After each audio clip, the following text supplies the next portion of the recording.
Eluru FCI godown దగ్గర Eluru rural పోలీసులు లారీతో పాటు బియ్యాన్ని స్వాహా చేసిన ముఠాగుట్టు రట్టు చేశారు.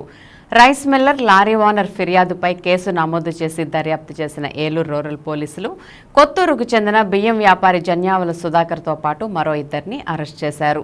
4 లక్షల విలువ చేసే 290 బియ్యం బస్తాలు లారీని స్వాధీనం చేసుకున్నారు. ఉండ్రాజవరం మండలానికి చెందిన కొల్లేపరి మణికంఠ సహాయంతో బియ్యం బస్తాలతో ఉన్న లోడుని ముగ్గురికి తెలిపిన స్థలంలో అన్లోడ్ చేసి కొన్ని రోజులు దాచి ఉంచి ఈరోజు ముగ్గురు ముద్దాయిలు అమ్ముకుందామని వెళ్లారు. సిఐ ముగ్గురు ముద్దాయిలను 290 బస్తాల బియ్యంతో దొంగలించబడిన లారీని కూడా స్వాధీనపరుచుకున్నారు. దర్యాప్తులో పాల్గొన్న Eluru 1 town circle inspector of police G సత్యనారాయణని, Eluru CCS inspector of police Ch రాజశేఖర్ని, ఏలూరు రూరల్ పిఎస్సిఐ సిహెచ్కే దుర్గాప్రసాద్ని, Eluru 1 town PS SI K నాగబాబుని మరియు ఏలూరు రూరల్ 1 టౌన్ పిఎస్ సిబ్బందిని, సిసిఎస్ సిబ్బందిని ఎస్పీ మరియు డిఎస్పీ అభినందించారు.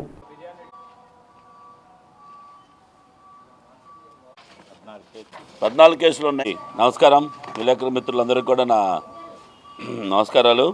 ఈరోజు మనం ఏలూరు రూరల్ పోలీస్ స్టేషన్ పరిధిలో గత నెల 29వ తారీఖు నాడు మన ఎఫ్సీఐ చొద్దిమండల దగ్గర ఎఫ్సీఐ గోడౌన్ దగ్గర ఉన్నటువంటి అన్లోడింగ్ చేయడానికి ఉన్నటువంటి లారీని కొంతమంది గుర్తు తెలియని వ్యక్తులు ఈ ఎఫ్సీఐ గోడౌన్కి మన ధాన్యం రైస్ తీసుకొని వచ్చి అన్లోడ్ చేసుకోవడానికి వచ్చి అక్కడ నిలిపించారు.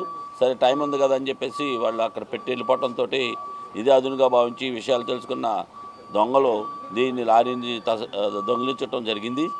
సరే దీనిలో దర్యాప్తులో భాగంగా మన ఏలూరు రూరల్ ఎస్ఐ గారు, వాళ్ళ సిఐ సత్యనారాయణ గారు మరియు సిసిఎస్ సిఐ రాజశేఖర్ గారు, వాళ్ళ సిబ్బంది అందరూ కూడా దీని మీద ఒక ఛాలెంజ్గా తీసుకున్నారు.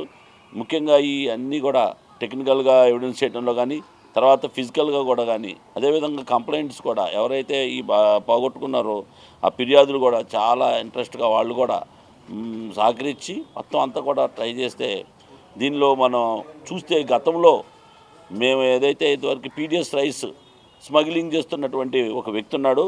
అతను జంజావుల సుధాకర్. ఇతను గతంలో సుమారు 14-15 పీడిఎస్ కేసుల్లో కూడా చేసిన ఇతను ఇలాగా పీడిఎస్ రైస్లో ఉన్నప్పుడు గతంలో కూడా ఇతన్ని మేము భీమడోల్లో అరెస్ట్ చేసి రిమాండ్కి పంపడం కూడా జరిగింది.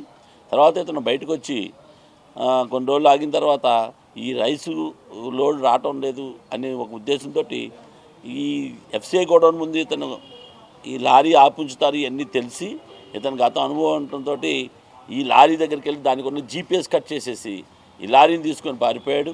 ఈ లారీని తీసుకొని టెక్నికల్గా చెక్ చేసుకుంటే మొత్తం చూసుకుంటే ఈ ఏదైతే మనకి ఈరోజు మన సిఐ గారికి ఒక సమాచారం వచ్చింది. ఆ సమాచారం మేరకు ఈ లారీని దాంతోపాటు ఉన్న లోడ్ని కూడా పట్టుకోవడం జరిగింది.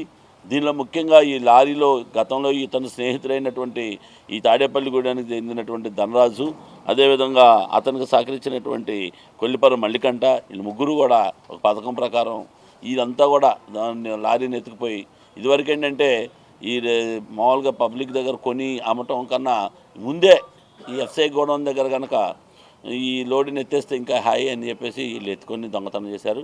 ఈ స్మగ్లర్లు అందరికీ కూడా హెచ్చరికలు జారీ చేస్తున్నాను. ఈ జిల్లా పోలీస్ యంత్రాంగం తరఫున ఎస్పీ గారు కూడా ఈ కఠినంగా దీని మీద చర్యలు తీసుకోమని మమ్మల్ని ఆదేశించారు. కాబట్టి ఈ పీడిఎస్ రైస్ దొంగల మీద మాత్రం ఖచ్చితంగా చర్యలు తీసుకుంటారు. అది ఏంటంటే ఒక మెట్టెక్కాడు. ఇప్పుడు ఇదివరకు మామూలుగా పబ్లిక్ దగ్గర నుంచి ఏదో దొంగతనంగా పీడిఎస్ స్మగ్లింగ్ చేసేవాడు. ఇక ఏకంగా ఎఫ్సీఐ గోడౌన్కి వెళ్ళకముందు ఎత్తేసాడు, ఇంకా ఆరకుండానే.